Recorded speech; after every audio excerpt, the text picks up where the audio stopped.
Well, welcome back to Jason Thacker, our guest for this series. And I want to say right off the bat, I've been given a book by our producer called The Age of AI by Jason, and it is awesome.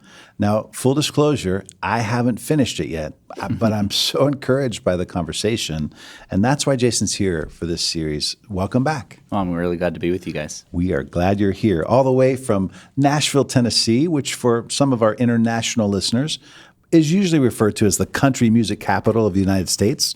But at the end of the day, it's become a music center for the United States, it really right? has. But that's not your gifting. No, it's not. Jason's very involved with the Southern Baptist Convention. And if you could just recap real quick what you do with them. Yeah, so for the ERLC, or the Ethics and Religious Liberty Commission, I oversee all of our Christian ethics and our research. So whether it's from marriage and sexuality over to justice issues, international issues, religious liberty issues, and then one of my focus areas specifically is technology that really doesn't fit in a specific category because we live in a technological society. So every aspect of our life really is affected by artificial intelligence or affected by some form of technology. So it's kind of a more all-encompassing type of focus for us. But I oversee all of our ethics research and focusing on some of the biggest issues of the day. So you're a husband, a father, a student, perpetually it seems like, a writer, and lovingly I say a nerd. Yes, but definitely. I'm a nerd too, and I'm encouraged by this thought. And one of the words that gets tossed around with technology may or may not actually be something that people understand. This word that I'm speaking of is algorithms. Yeah. And I say go. Yeah. How would you define that to our listeners? I think for most people, when they hear the algorithm, it's always in the definite of the algorithm as if there's just one that's controlling all of these various things. There are numerous algorithms, hundreds and millions of different algorithms that do very specific things. So in the book, I'll talk about is the fact of narrow AI in the sense that there are many forms of AI that have been dreamed up. The only one that we have is what's called narrow, and that's very specific. So Siri on our devices is a form of narrow AI. It takes our speech and translates it into text. We have things like a thermostat that's very narrow in its application, where it's a smart thermostat. So many of these AI devices are really just smart devices. So smartphones, smart appliances, smart everything these days, smart cars even. Is that like the Internet of Things? Yeah, the Internet of Things. So everything is connected to the Internet, and it can learn over time. So my thermostat can decide, in the mornings he normally turns it up a little bit so it's not as cold. We like to sleep when it's cold at home. And one of the things is it'll automatically turn that up in the morning. Well, that automation or that automatic behavior or change is driven by an algorithm. But so is our social media feeds. So are the Netflix queue or our browsing history. Everything that we have is we live in an increasingly curated age, which can have a lot of devastating consequences in terms of isolating us or just exposing us to one particular perspective or view that can in many ways lead us into these cultural bubbles or these cultural enclaves where we don't realize or see other perspectives on some of the most important issues of the day. So, Jason, I'm a few years older than you. I've been around, and any of our listeners know that I'm kind of a child at heart. And it was interesting to me that even just referring to your thermostat, you've assigned a pronoun, like as it's a member of your family. Oh, yeah. When he senses that I'm awake. And I just think that's interesting because technology really has become part of the family. It's part of our, I don't want to say our fiber, but it's everywhere we exist. Well, and that's a very particular thing with my sons.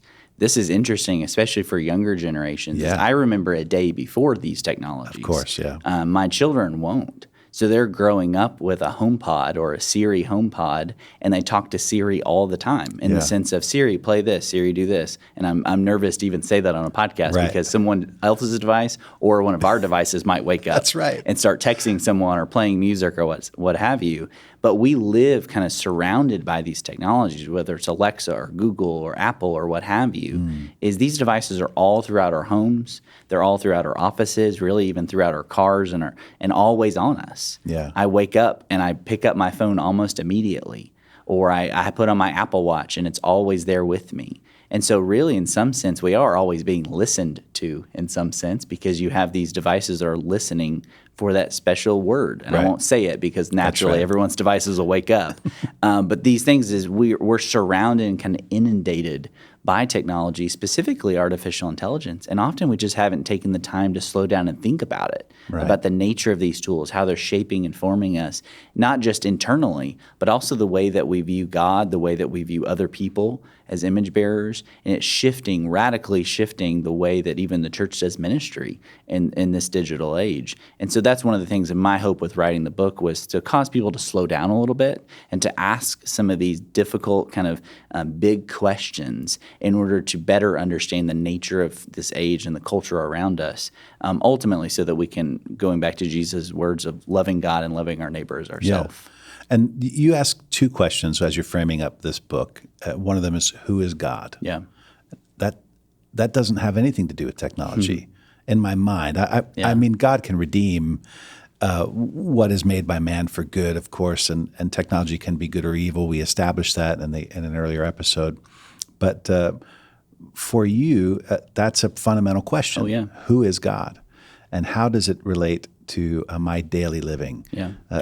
Just even thinking of a song we're singing in our church last night, in the morning when I rise, give me Jesus. I mean, we want to start our day and end our day with the Lord. Yeah. And I applaud you for that, Jason, because as you are encouraging people into deep conversations about how we can use technology for good, that's a wonderful thing. Now, this is a quote from Jason's book, The Age of AI. Whether we realize it or not, algorithms are discipling each of us in very particular ways.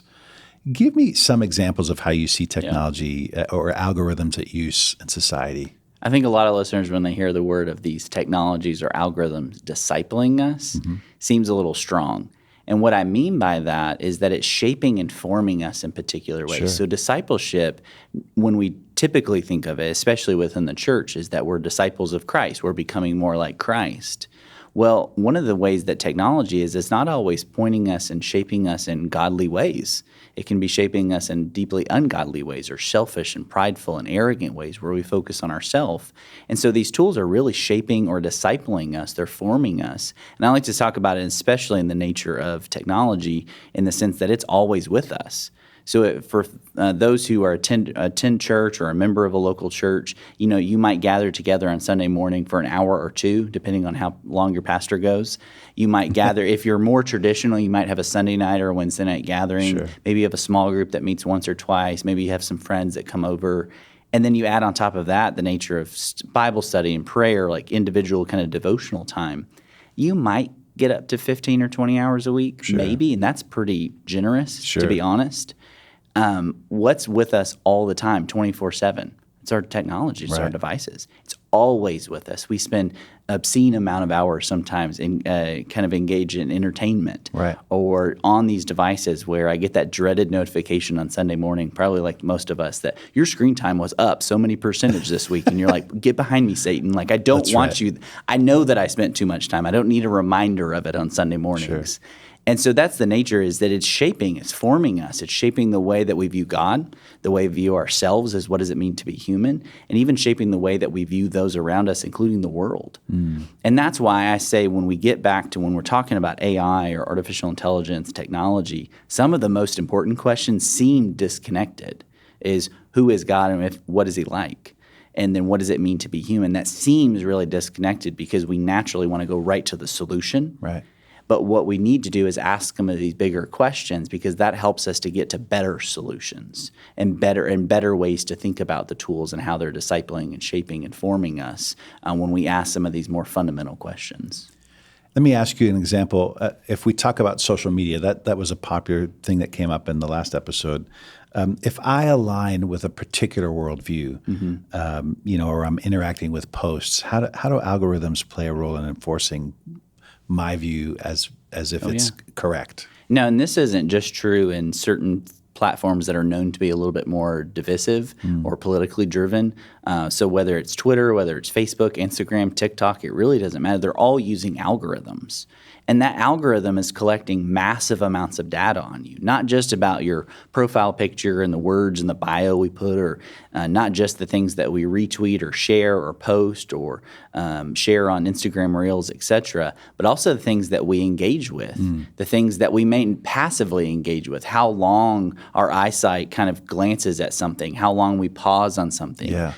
Even tying in sometimes our browser history, the things we've searched for, the things we've looked for, the things we've purchased in the past, building in many ways kind of a profile.